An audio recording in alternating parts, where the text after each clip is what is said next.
Great Expectations by Charles Dickens. Chapter 27. My dear Mr. Pip, I write this by request of Mr. Gargery, for to let you know that he is going to London in company with Mr. Wopsle, and would be glad, if agreeable, to be allowed to see you. He would call at Barnard's Hotel Tuesday morning at 9 o'clock, when, if not agreeable, please leave word. Your poor sister is much the same as when you left. We talk of you in the kitchen every night, and wonder what you are saying and doing. If now considered in the light of a liberty, excuse it for the love of poor old days. No more, dear Mr. Pip, from you ever obliged and affectionate servant, Biddy. P.S. He wishes me most particular to write what larks. He says you will understand. I hope and do not doubt it will be agreeable to see him, even though a gentleman, for you had ever a good heart, and he is a worthy, worthy man. I have read him all, excepting only the last little sentence, and he wishes me most particular to write again what larks. I received this letter by the post on Monday morning, and therefore its appointment was for next day. Let me confess exactly with what feelings I looked forward to Joe's coming. Not with pleasure, though I was bound to him by so many ties. No, with considerable disturbance, some mortification, and a keen sense of incongruity. If I could have kept him away by paying money, I certainly would have paid money. My greatest reassurance was that he was coming to Barnard's Inn, not to Hammersmith, and consequently would not fall in Bentley Drummle's way. I had little objection to his being seen by Herbert or his father, for both of whom I had a respect, but I had the sharpest sensitiveness as to his being seen by Drummle, whom I held in contempt. So, throughout life, our worst weaknesses and meannesses are usually committed for the sake of the people whom we most despise. I had begun to be always decorating the chambers in some quite unnecessary and inappropriate way or other, and very expensive those wrestles with Barnard proved to be. By this time, the rooms were vastly different from what I had found them, and I enjoyed the honour of occupying a few prominent pages in the books of a neighbouring upholsterer. I had got on so fast of late that I had even started a boy in boots, top boots, in bondage and slavery to whom I might have been said to pass my days. For, after I had made the monster, out of the refuse of my washerwoman's family, and had clothed him with a blue coat, canary waistcoat, white cravat, creamy breeches, and the boots already mentioned, I had to find him a little to do and a great deal to eat, and with both of those horrible requirements he haunted my existence.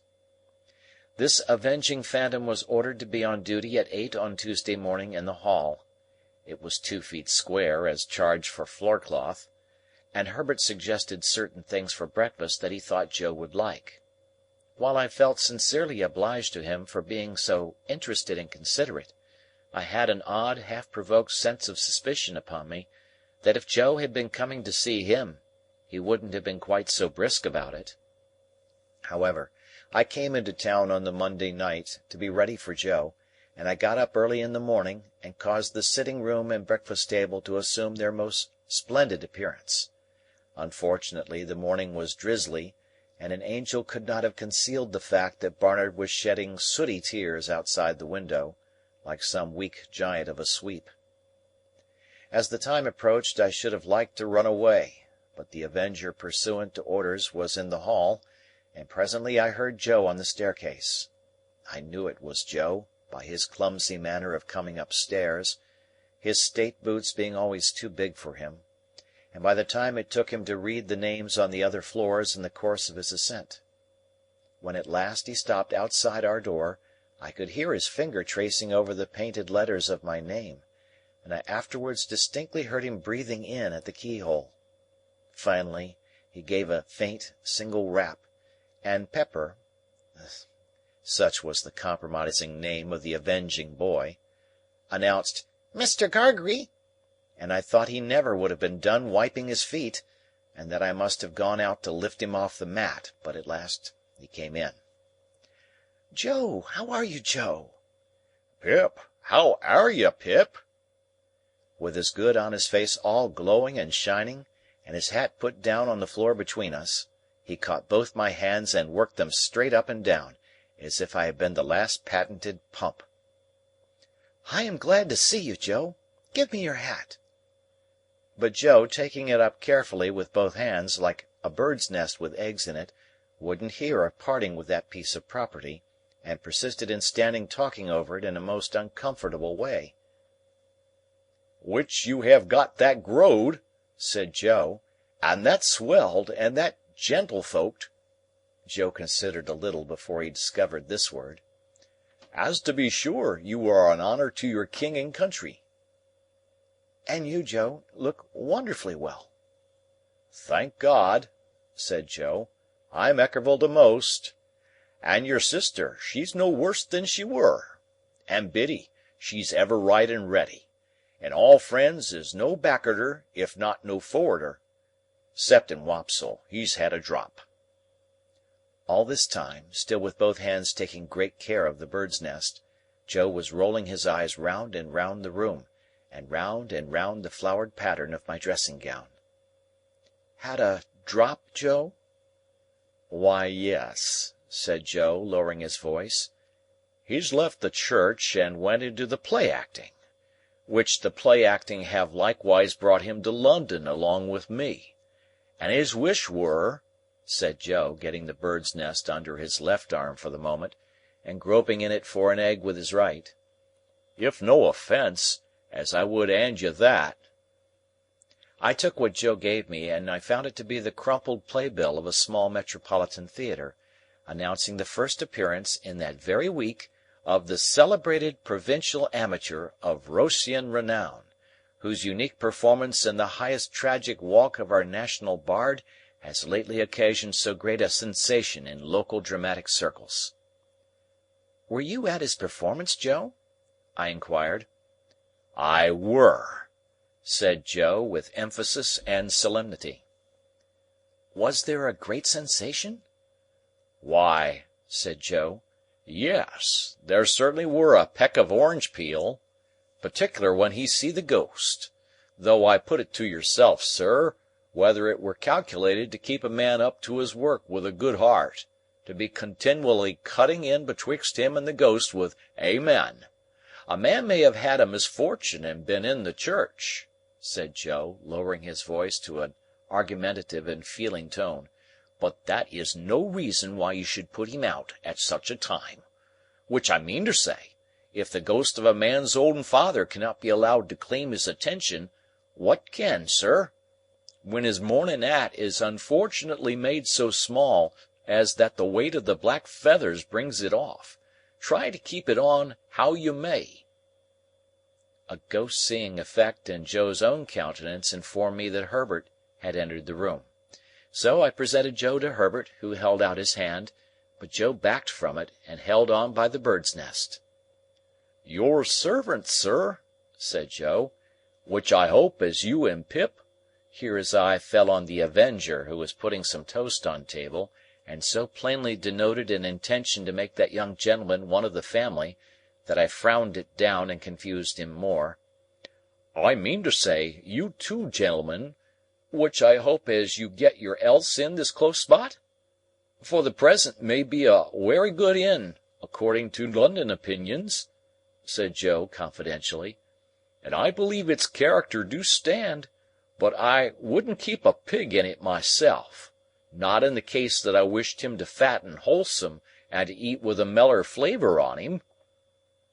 Having borne this flattering testimony to the merits of our dwelling-place, and having incidentally shown this tendency to call me "sir," Joe, being invited to sit down to table, looked all round the room for a suitable spot on which to deposit his hat, as if it were only on some very rare substances in nature that it could find a resting-place, and ultimately stood it on an extreme corner of the chimney-piece, from which it ever afterwards fell off at intervals.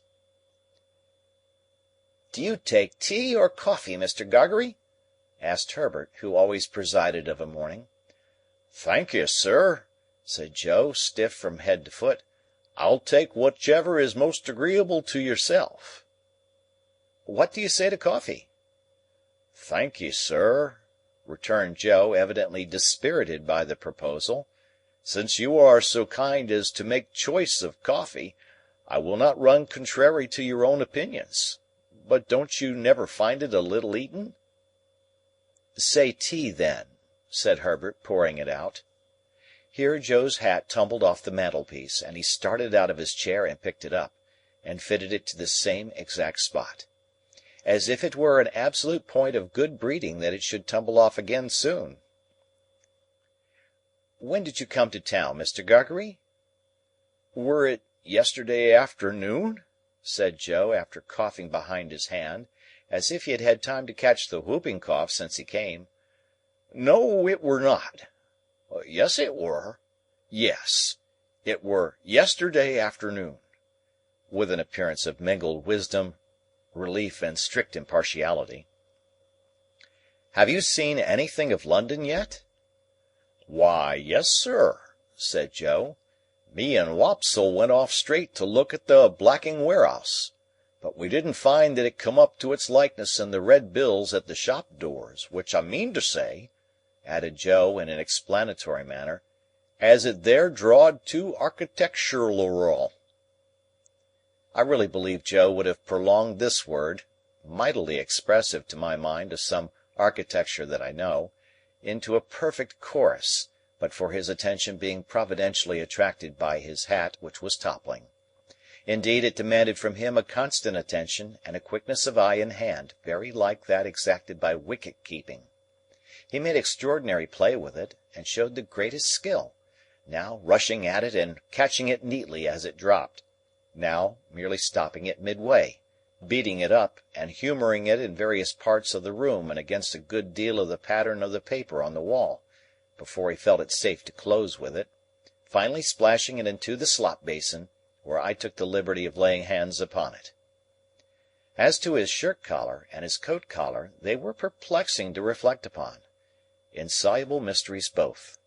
Why should a man scrape himself to that extent before he should consider himself full dressed? Why should he suppose it necessary to be purified by suffering for his holiday clothes? Then he fell into such unaccountable fits of meditation, with his fork midway between his plate and his mouth, had his eyes attracted in such strange directions, was afflicted with such remarkable coughs, sat so far from the table, and dropped so much more than he ate, and pretended that he hadn't dropped it, that I was heartily glad when Herbert left us for the city. I had neither the good sense nor the good feeling to know that this was all my fault, and that if I had been easier with Joe, Joe would have been easier with me. I felt impatient of him and out of temper with him, in which condition he heaped coals of fire on my head. "Us two being now alone, sir," began Joe. "Joe," I interrupted pettishly, "how can you call me sir?" Joe looked at me for a single instant with something faintly like reproach. Utterly preposterous as his cravat was, and as his collars were, I was conscious of a sort of dignity in the look. "Us two being now alone," resumed Joe, "and me having the intentions and abilities to stay not many minutes more, I will now conclude, leastways begin, to mention what have led to my having had the present honour. For was it not," said Joe, with his old air of lucid exposition, "that my only wish were to be useful to you, I should not have had the honour of breaking victuals in the company and abode of gentlemen." I was so unwilling to see the look again that I made no remonstrance against this tone. "Well, sir," pursued Joe, "this is how it were. I were at the Bargeman the other night, Pip." Whenever he subsided into affection he called me Pip, and whenever he relapsed into politeness he called me sir. "When there come up in the shay-cart Pumblechook, which that same identical," said Joe, going down a new track, "do comb my hair the wrong way sometimes, awful, by giving out up and down town as it were him which ever had your infant companionation and were looked upon as a playfellow by yourself." Nonsense. It was you, Joe. Which I fully believed it were, Pip, said Joe, slightly tossing his head, though it signify little now, sir. Well, Pip, this same identical, which his manners is given to blusterous, come to me at the Bargeman, what a pipe and a pint of beer do give refreshment to the working man, sir, and do not over-stimulate. And his word were, Joseph, Miss Havisham, she wished to speak to you. Miss Havisham, Joe? She wish, were Pumblechook's word, to speak to you. Joe sat and rolled his eyes at the ceiling. Yes, Joe. Go on, please. Next day, sir, said Joe, looking at me as if I were a long way off, having cleaned myself, I go and see Miss A. Miss A, Joe? Miss Havisham? Which I say, sir, replied Joe, with an air of legal formality, as if he were making his will, Miss A, or otherwise Havisham. Her expression air then as follerin. Mr. Gargery, you are in correspondence with Mr. Pip? Having had a letter from you, I were able to say, I am. When I married your sister, sir, I said, I will, and when I answered your friend Pip, I said, I am. Would you tell him then, said she, that which Estella has come home and would be glad to see him? I felt my face fire up as I looked at Joe. I hope one remote cause of its firing may have been my consciousness that if I had known his errand I should have given him more encouragement. Biddy, pursued Joe, when I got home and asked her fur to write the message to you, a little hung back. Biddy says, I know he will be very glad to have it by word of mouth. It is holiday time. You want to see him? Go. I have now concluded, sir, said Joe, rising from his chair. And Pip, I wish you ever well and ever prospering to a greater and a greater height. But you are not going now, Joe? Yes, I am, said Joe. But you are coming back to dinner, Joe? No, I am not, said Joe. Our eyes met, and all the sir melted out of that manly heart as he gave me his hand. Pip, dear old chap, life is made of ever so many partings welded together, as I may say, and one man's a blacksmith, and one's a whitesmith, and one's a goldsmith, and one's a coppersmith. Diwisions between such must come, and must be met as they come. If there's been any fault at all to-day, it's mine. You and me is not two figures to be together in London, nor yet anywheres else but what is private, and beknown, and understood among friends. It ain't that I am proud, but that I want to be right, as you shall never see me no more in these clothes. I'm wrong in these clothes. I'm wrong out of the forge, the kitchen, or off the marshes. You won't find half so much fault in me if you think of me in my forge dress, with my hammer to my hand, or even my pipe. You won't find half so much fault in me if, supposing as you should ever wish to see me, you come and put your head in at the forge window, and see Joe the blacksmith there, at the old anvil, in the old burnt apron, sticking to the old work. I'm awful dull, but I hope I beat out something nigh the rights of this at last. And so God bless you, dear old Pip, old chap, God bless you. I had not been mistaken in my fancy that there was a simple dignity in him. The fashion of his dress could no more come in its way when he spoke these words than it could come in its way in heaven. He touched me gently on the forehead and went out. As soon as I could recover myself sufficiently, I hurried out after him, and looked for him in the neighbouring streets, but he was gone. End of chapter.